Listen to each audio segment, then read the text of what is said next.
Meus amigos, quando me convidaram para falar sobre esse assunto, eu adverti o Zarte e outros colegas que foram conversar comigo que delimitassem o tempo, porque senão correria o risco de eu consumir praticamente todo o evento.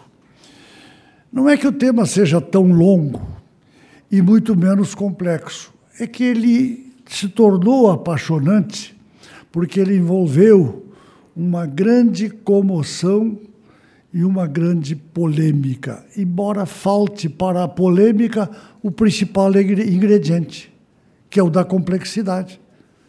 No geral, o que causa polêmica são os temas de difícil compreensão, de difícil interpretação, e que se prestam a variadas distorções ou deformações. E este tema, para quem se dedica a apreciá-lo, é de uma simplicidade extrema, do ponto de vista jurídico, do ponto de vista político e do ponto de vista moral. Me lembro que quando suscitei esta questão na Câmara dos Deputados, em 2009, eu disse que a vida pública nos oferecia a rara oportunidade de abordar um tema e defendê-lo tendo esse tema fundamento moral, fundamento jurídico e maioria. Com dois desses ingredientes, qualquer causa se destina a uma imensa repercussão e a uma grande possibilidade de sucesso, com dois destes fundamentos: fundamento moral, fundamento jurídico e maioria, que constitui o fundamento político. O fundamento moral, se não tiver o suporte da realidade do fundamento jurídico, é um conceito para uma prateleira, para uma biblioteca ou para o profundo do sentimento de cada um de nós. Porque o que impulsiona o fundamento moral para realizá-lo é a capacidade de articular-se com o fundamento jurídico e a capacidade de apoiar-se no fundamento político, que é, no sistema democrático, o da maioria. A dificuldade está que o privilegiado minoritário é um estado de grande significado, com um simbolismo muito expressivo na história do nosso país. O Rio de Janeiro, por seu encanto natural, por suas belezas, por seu papel histórico de capital do país, já desde o período colonial, por seu papel na formação da nacionalidade, sempre tive esta percepção, porque duas coisas marcaram minha vida. Me permito uma referência pessoal: eu tive dois amores profundos na minha vida e os dois mal correspondidos, a música e o futebol. Merecia, pelo amor que dedico a essas duas coisas, eu merecia ser um craque e um cantor ou um compositor. Merecia mesmo, mas foram amores mal correspondidos. Não toco nenhum instrumento. Nas rodas de samba, eu sou o ponto que conhece a letra, mas não canta nenhum. E nas rodas de futebol, eu sei tudo, menos uma vida de craque que eu merecia e não tive. Aprendi na prática uma lição. E a lição veio depois da prática. A lição me veio com Bernard Shaw, que a gente, quando não sabe, ensina. Pois eu, que não sabia jogar futebol, me dediquei a ensiná-lo, como jornalista esportivo, como crítico de futebol e como dirigente de futebol. Na música não me atrevi a ser crítico, embora seja um apreciador exigente. Estas duas coisas que eu refiro, porque elas são coisas que marcam a nossa vida e que nos induzem, noutras atividades, a buscar a completude. Então, na vida pública, eu procurei ser alguém dedicado a encontrar caminhos que fossem construtores, que fossem inovadores, que fossem justos. E eu quero começar por um aspecto político que eu, desde o começo, meu querido amigo Ayrton, desde o começo percebi que devia estar atento. É muito comum, numa casa plural como a Câmara dos Deputados, você pretender conduzir as coisas por entendimento que resultem no consenso. E este é um dos vícios mais graves do nosso sistema parlamentar, a busca do consenso. O Nelson Rodrigues dizia, com muita graça, que a unanimidade é burra. Eu não chego a divergir porque eu acho que ele não acreditava nisso. Ele não queria dar à unanimidade um crédito que ela merece. A unanimidade é esperta. Ela é esperta e maliciosa, porque geralmente a unanimidade se destina a não mudar, a não mexer. Deixa como está. E só tem um jeito de deixar como está, é não contrariar nenhum interesse. E você não avança nada se não contrariar os interesses que são beneficiários do status quo. Seja qual for o modelo que você está abordando, tributário, social, econômico, mercadológico, há interesses estabelecidos, com frequência são minoritários, nem sempre, com frequência são interesses superados, digamos, reacionários, e que, no entanto, por serem os detentores da circunstância, têm uma grande capacidade, no mínimo, de comunicação. Vejam o que acontece com o royalty. O royalty, que a minha emenda contemplou, na primeira inserção, lá em 2009, é o royalty do petróleo explorado no mar. Essa circunstância é importante porque a exploração de petróleo se faz através de um trinômio, que é o produto, que é instalado no subsolo, que é o espaço físico onde esse produto é produzido, extraído e produzido, e a ação do agente produtor. São três, então. É o produto, o espaço físico e o agente. No caso do petróleo explorado no mar, o produto pertence à União, que são as riquezas do subsolo. O agente operador é a Petrobras, uma empresa pública controlada pela União. Então, a atividade exploratória é conduzida pela União Federal para explorar um produto que pertence à União Federal, que é a riqueza do subsolo, num espaço físico que pertence à União Federal, que é o mar territorial, a bancada continental e as suas projeções. Então, esta circunstância tripla exclui qualquer participação no processo produtivo dos estados e dos municípios brasileiros. Não é o caso da produção de soja, ou de laranjas, ou de etanol, para dar alguns exemplos. Não é o caso da produção do petróleo em terra, que ocorre ainda hoje no estado de Sergipe, no estado da Bahia, no estado do Rio Grande do Norte. E gás também no Amazonas. Os estados que têm poços de petróleo em terra são efetivamente produtores de petróleo. Minha emenda não afeta em 1,, esta circunstância que vem da legislação anterior. Os royalties para os estados produtores continuam destinados integralmente aos estados produtores, exceto a parcela da União Federal. Então, aquele posto de petróleo em Sergipe que produz óleo, os seus royalties estaduais são todos de Sergipe. Minha emenda não os afetou.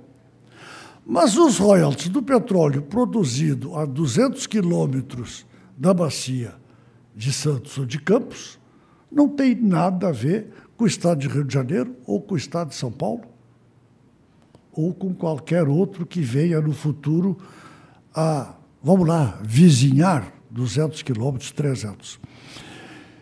Então, os conceitos que sustentam esta iniquidade, eles surgiram num tempo em que isto não tinha relevância. Para que se tenham ideia, os royalties, no final do século passado, andavam em torno de algumas dezenas de milhões de reais. Hoje, em 2012, foram 31 bilhões de reais. Quantas vezes 31 bilhões é mais que 100 milhões? Vocês que são afeitos a números aqui, certamente fazem essa conta mais ligeiro do que eu possa fazer. De 100 milhões, menos do que isso, para 31,5 bilhões de reais.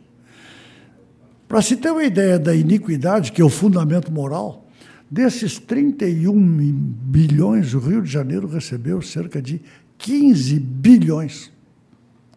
Como 11 bilhões foram destinados à União Federal, entre royalties e participação especial, conclui-se que os outros 26 estados, aí incluído o Distrito Federal, e aí incluído o Espírito Santo, que também tem uma parcela grande, esses todos concorrem em 5 bilhões. O número é sempre chato, talvez menos para fiscais, como vocês, mas o município de Campos recebe 1 bilhão e 300 milhões de reais. E os outros 5.500 municípios, todos somados, inclusive os beneficiados, 1 bilhão e 200. 1.300 para um município e 1.200 para 5.400 municípios. E essa distorção, alguns sustentam que tem o fundamento na confrontação com as águas territoriais ou não, bancada continental, fronteiras a este estádio. Ora, ao sustentar esta confrontação como fundamento, tem-se que dar o royalty como compensatório ou indenizatório. Então, quando a gente escuta no Jornal Nacional, falando para 80 milhões de pessoas, que os estados produtores têm um proveito para compensar, a gente escuta e vê lógica nisso. Estados produtores são compensados por um dano. Os estados não são produtores, o dano não existe e o royalty não é compensatório. Mas isso eu estou dizendo aqui para 100 pessoas ou 200, mas a Rede Globo diz estados produtores para 80 milhões de pessoas no Jornal Nacional. É por isso que todos nós sabemos que quem controla a comunicação, às vezes controla os conceitos, e controlando os conceitos, controla o poder de dominação. Para dar um exemplo só, a humanidade conviveu durante 30 séculos com a escravidão. E só foi possível manter pessoas escravas de pessoas, porque o conceito de que os escravos não eram pessoas. Então, quem domina o conceito tem razões muito concretas para a dominação. Ora, eu me lembro que alguns me provocavam em Brasília, dizendo: Ibsen, por que você não fez uma emendinha também transferindo a sede da Petrobras para Brasília? Eu digo: poxa, nós já temos o Ministério da Marinha aqui no interior do Brasil.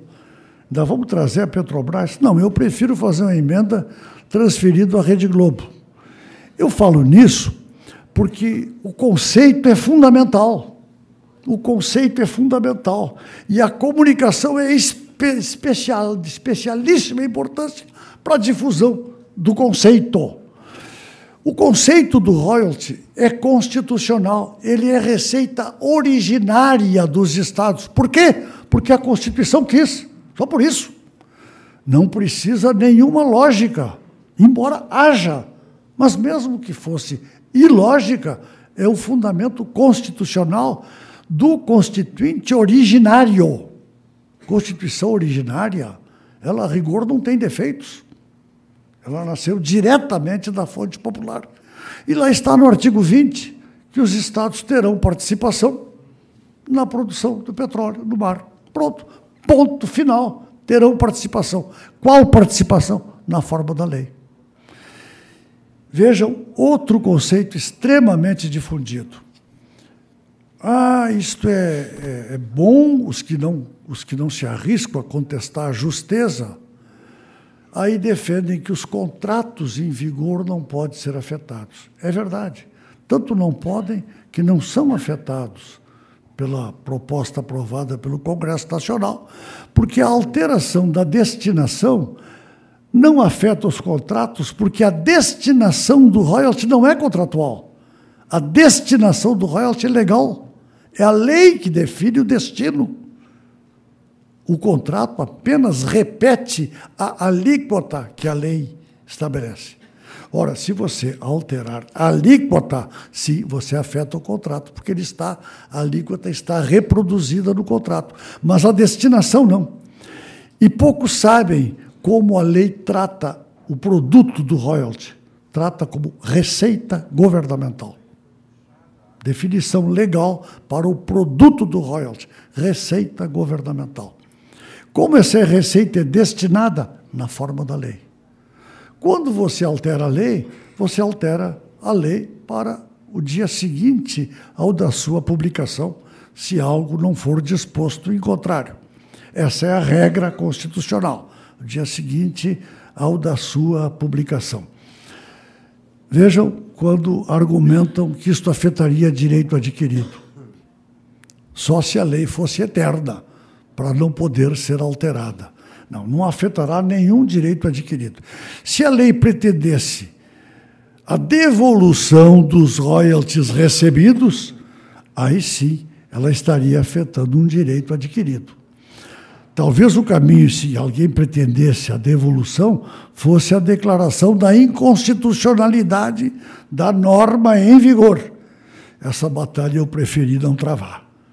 Esta eu preferi não travar. Preferi cuidar do dia seguinte para adiante. Embora eu não tenha visto fundamento constitucional no privilégio, que até aqui está em vigor. Mas também, como eu sou político, eu travo batalhas para vencer. Se eu fosse um cientista político, eu travaria todas as que me parecessem injustas.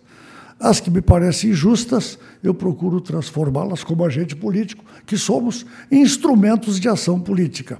Então, cuidei de fazer daqui para frente. Cuidei de fazer uma transição. Minha emenda estabeleceu, e foi vetada pelo presidente Lula, que até que se equalizassem os níveis de produção, os estados beneficiários seriam compensados pela parte da União Federal. Mandei pagar a conta quem criou o problema, porque foi uma lei federal proposta pelo governo federal, quem criou a iniquidade. Então, minha emenda botava na conta da União relativa à sua receita de royalties e participação especial também, que a União tem 40%. Então, minha emenda destinava. Isso foi alterado para dividir a transição entre todos os estados. Também é justo, menos justo do que tirar da União, que leva a parte principal, mas, de qualquer maneira, os estados que serão beneficiários teriam uma participação no encargo de fazer uma transição até um certo período, que é o que vai acontecer com a lei atual. A lei provada não está em vigor ainda por força de uma liminar de um ministro do Supremo Tribunal Federal. Então, vejam que o fundamento moral foi a parte mais fácil de demonstrar. O fundamento jurídico demandou a observação clara do texto constitucional, a observação clara da circunstância da posse do bem, que é a riqueza no subsolo, da operação através de uma empresa da União e do espaço físico onde ocorre a atividade. Foi preciso que se dissesse ao Rio de Janeiro, com todo carinho, que aquela calçada de pedrinhas portuguesas de Copacabana, símbolo do Rio de Janeiro, pertence à União Federal também, como área de marinha. E se alguém aqui tem casa na beira do mar, sabe do que eu estou falando, porque paga, além do IPTU, paga foro para a União Federal. Ora, se a calçada de Copacabana é da União, que dizer de um poço a 300 quilômetros. Então, este fundamento moral, este fundamento jurídico, ele acabou imantando de tal modo o Congresso Nacional que o terceiro fator, que é a maioria, os adversários da mudança passaram a definir como a maioria resultante do simples proveito que a maioria tiraria da nova norma, como se fosse uma apropriação majoritária e injusta, como se nós todos aqui resolvêssemos assaltar uma salinha ali do lado, porque somos maioria. E era preciso demonstrar que ela tinha fundamento moral, fundamento jurídico e maioria. Mas maioria não é o primeiro fator, é o terceiro. Embora, sem a maioria, os dois primeiros pudessem ficar pelo caminho. A demonstração desta batalha teve grande significado concreto, mas eu me permito destacar, encaminhando já para o encerramento dessa minha participação, que o caráter emblemático desta mudança vai muito além, mas infinitamente além do seu significado material, numérico, por qualquer maneira perceptível. Muito além, porque está contida nesta fórmula de equanimidade na participação da riqueza, na minha avaliação, sempre defini, procurando fazer simplicidade e clareza, uma espécie de vestibular para uma reforma tributária. Se passarmos o vestibular, falta o curso. Mas se não passarmos no vestibular, talvez não se consiga nem caminhar o caminho de uma reforma tributária. Os senhores é que são do ramo, mas o meu ramo, nosso ramo, tem uma área de convivência absolutamente indispensável, que sem a política não se faz a administração, nem tributária, nem de nenhuma outra natureza. E a administração tributária, eu vejo também, com frequência, o mesmo equívoco. Vamos construir uma fórmula consensual. Não precisa. A consensual está aí. É não mexer. Essa é a consensual. Por que a reforma política fracassou em mais uma tentativa agora, semana passada? Porque se buscou, deputado, prazer em saudá-lo já aqui, próximo palestrante, deputado. Porque a reforma política que se pretendeu, na minha avaliação, foi ambiciosa demais para as suas possibilidades. Pretendeu-se resolver ao mesmo tempo o voto em lista, o voto distrital, a coincidência dos votos, envolvendo matéria de decreto, de lei ordinária, de lei complementar e de Constituição, tudo numa mesma proposta. Ora, quem quer a perfeição, com grande frequência, não consegue dar o primeiro passo. Esta matéria é o primeiro passo de uma visão para uma reforma tributária. Mas, senhores que são do ramo, fica o meu apelo. Cogitemos de uma reforma boa para o país, que seja socialmente adequada, que contemple os interesses da maioria, mas que não pretenda agradar a todos, porque se pretender agradar a todos, não sai do ponto de partida. É preciso identificar o avanço possível, construir o apoio das forças sociais e políticas interessadas no avanço, isolar os adversários do avanço e derrotá-los no processo democrático. Outros caminhos são os do golpe, da revolução. Não há nem pregação, nem ambiente para isso. Então, vamos cuidar do único caminho possível. Maioria no Congresso Nacional. É o caminho que todos nós escolhemos. Maioria no Congresso Nacional. Unanimidade no Congresso Nacional só para matéria irrelevante. Isto é, um voto de congratulações. Aí é unanimidade. O nome de um aeroporto, de uma praça, pode ser unanimidade. Agora, avanço é por maioria, porque o avanço tem adversários. No nosso caso do royalty, o adversário foi facilmente identificável. No caso de uma reforma tributária, não é tão simples. Os beneficiários não são tão ostensivos, de um modelo injusto, não são tão ostensivos. Mas eu percebo com frequência o mesmo equívoco. Escutei da presidente da República, que sem dúvida é uma pessoa de boa fé, dizer que confia numa reforma tributária e se construirá um consenso. Eu espero que tenha sido uma força de expressão, porque se a presidente apostar no consenso, não caminha, tem que apostar em maioria e construir a maioria. Não é fácil engajar governos nestas propostas, porque governos sustentam-se com seus objetivos. Governos, atuais, passados e futuros. Ora, governos têm suas bases aliadas, que são extremamente amplas e heterogêneas, quando não conflitantes. Então, se você levar para a sua base aliada uma proposta de reforma política, ela não serve a todos. E então você tem na própria base de sustentação do governo os adversários de uma proposta de reforma política ou tributária. Então, deixo com os senhores esta observação: construir politicamente uma proposta majoritária. Minoritária, quem quiser que faça, publique num livro e bote na sua biblioteca. Só para isso que serve. Teses minoritárias, quando corretas. Agora, teses majoritárias e corretas se fazem com concessões, com arranjos políticos, e aí maioria capaz de isolar a minoria e produzir o avanço. Para isto, fundamento moral, fundamento jurídico e articulação política. Um dos três é bom, mas não caminha. 2 dos 3 caminha, vai longe. E, com frequência, se vence a batalha com 2 dos 3.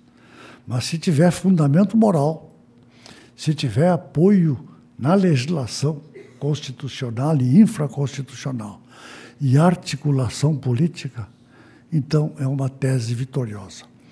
Aos colegas com quem convivi do Rio de Janeiro, eu fazia sempre uma adivinhação que eu dizia que não tinha mérito, porque era muito fácil. Vamos ganhar de goleada na Câmara, vamos ganhar de goleada no Senado, vamos golear também no Judiciário.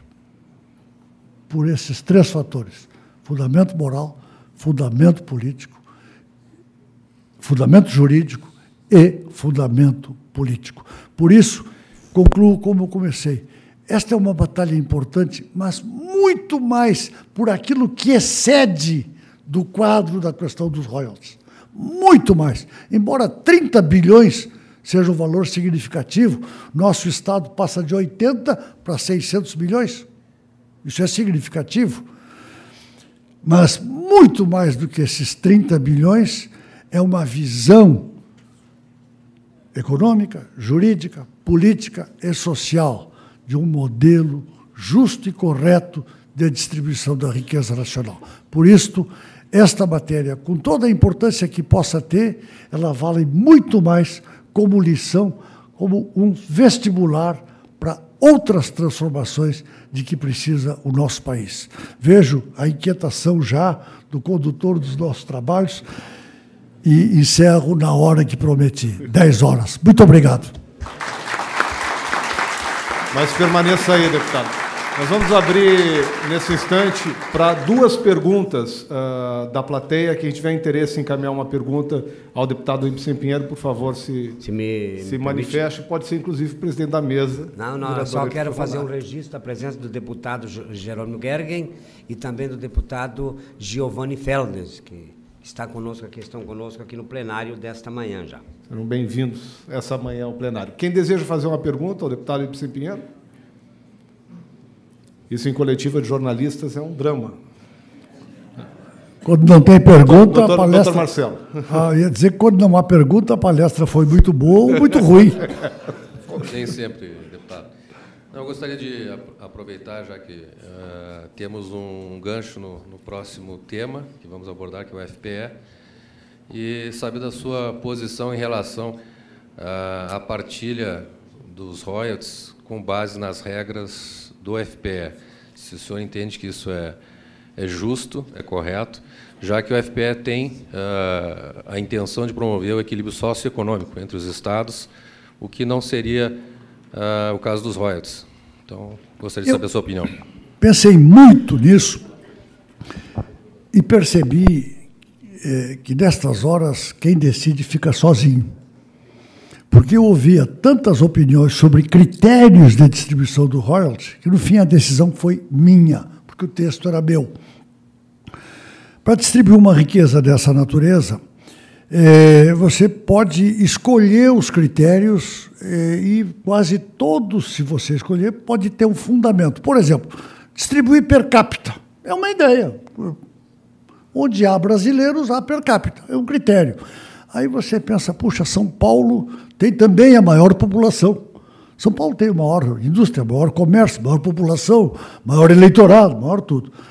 E o Piauí, população pequena também. Aí você pensa no IDH, que compensa, que pega a renda per capita ao contrário.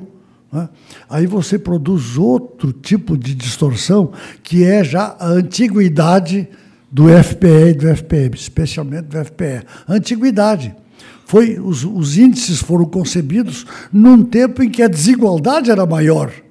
E hoje os estados mais desenvolvidos sofrem algum dano significativo, porque não se fez a adequação. Pois bem, eu tinha todos estes fatores na cabeça, todos. E mais um, eu tenho que ter a maioria. Não adianta eu ter um critério perfeito e não passar. O inconveniente da lei perfeita é que ela não sai da gaveta do assessor. A lei que sai lá adiante para a sanção presidencial, ela vai deixando pedaços no plenário e acresce, ganhando acréscimos. E este cá para nós é o melhor sistema, não inventar o outro. Como dizia o Churchill, é um regime cheio de defeitos. Só é melhor que todos os demais. Então, amigo, a sua pergunta, ela bateu certamente daquilo que era a minha maior inquietação. Eu podia também ter feito assim, 70% para os estados, 30% para os municípios. Era também um critério. Né? Por que eu fiz meio a meio FPE, FPM?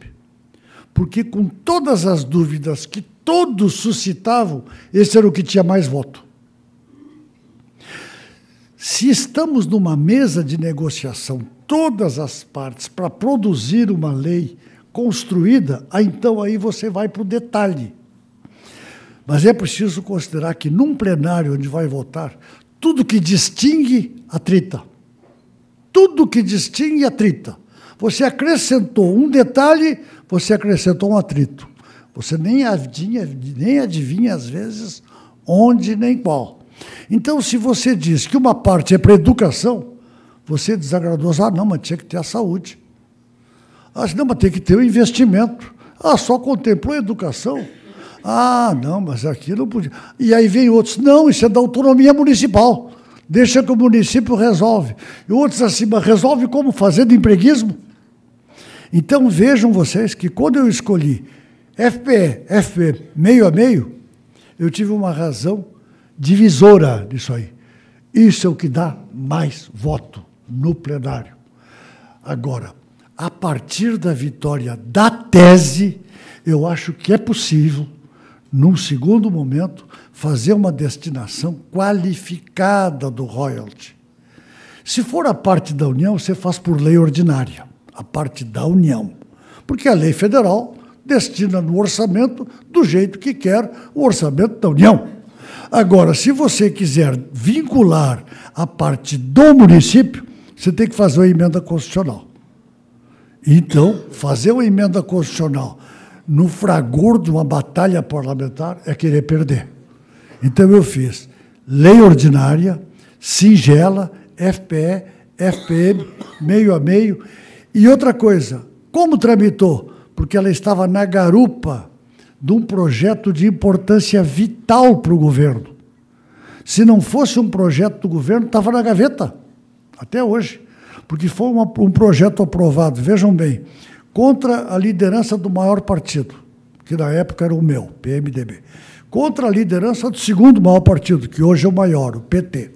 Contra a mesa diretora e contra o governo da República.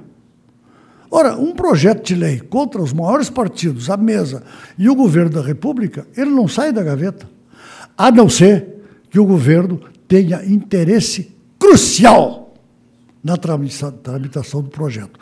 Como o projeto mudava o modelo de exploração do petróleo de concessão para partilha, como criava o fundo especial e como isto era vital para capitalizar a Petrobras, e a capitalização da Petrobras era vital para o equilíbrio orçamentário, até para uma forma bem sofisticada de maquiagem, com a destinação de 5 bilhões de barris para a Petrobras, ao valor de 50 bilhões de dólares, dando um superávit no setor, superávit do como é que é, economista, me ajude, do setor primário, superávit primário, o ramo de vocês, pois esta capitalização era essencial nesses 3 projetos do governo, e a minha emenda foi num desses projetos.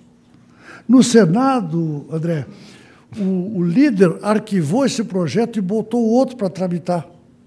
Então, através do senador Pedro Simon, eu reproduzi a mesma emenda e colocamos no outro, na mesma garupa. Então, eu estou explicando também a tramitação e a razão da escolha do FPE e do FPM, para conseguir a maioria que se conseguiu. Então, na primeira votação na Câmara, foi 370 a 60. Não sei se esclareci. Obrigado, deputado Ibsen Pinheiro. Alguém tem mais uma pergunta? Tem espaço para mais uma? Não?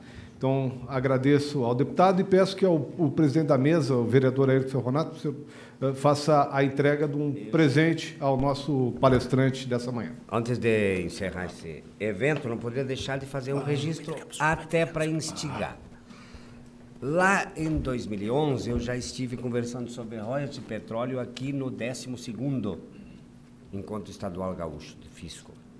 Eu tive a oportunidade de ir a Brasília, certa oportunidade, de falar sobre isso também, porque em 2009, quando voltei à Câmara, eu apresentei uma proposta na Câmara de Vereadores de Porto Alegre, que se criasse um comitê municipal em defesa do petróleo, do pré-sal, como patrimônio da nação brasileira. Isto pegou corpo. E a tese era de que se instituísse isso em diferentes municípios do país. E conseguimos alguns, foram poucos. E a grande resistência que nós tínhamos, meu amigo deputado Ibsen, era que os próprios vereadores diziam assim: não dá para tratar sobre isso porque é um tema nacional federal. Ontem à noite aqui o nosso prefeito de Bento nos disse o seguinte, que o royalty de petróleo aqui em Bento Gonçalves gira em torno de 230 mil ano. E com a aprovação e com a entrada em vigor desse projeto de Vossa Excelência, passaria para 1.800.000. Ora, se não é tema do município tratar de assuntos que de 200 mil reais passa para 1.800.000, eu não sei qual é o outro tema que teríamos mais relevante do que este. Por isso, lá na Câmara de Porto Alegre, estou apresentando uma nova proposta, criar um novo comitê de pré-sal, para que se agilize no país o mais rápido possível de tempo este andamento do projeto Vossa Excelência, que traz, sim, benefícios a toda a nação brasileira. E o petróleo do pré-sal, você tem razão, a 200 quilômetros da costa, a 6 mil metros de profundidade, não pode ser de um ou dois estados, deve ser da nação brasileira toda. Obrigado pelo espaço, obrigado. Um abraço e muito bom estar contigo, meu estimado amigo deputado. Um abraço a vocês, obrigado. Vereador Ferronato, por favor, faça a entrega dos presentes ao deputado Ibsen Pinheiro. Vamos fazer outro comitê.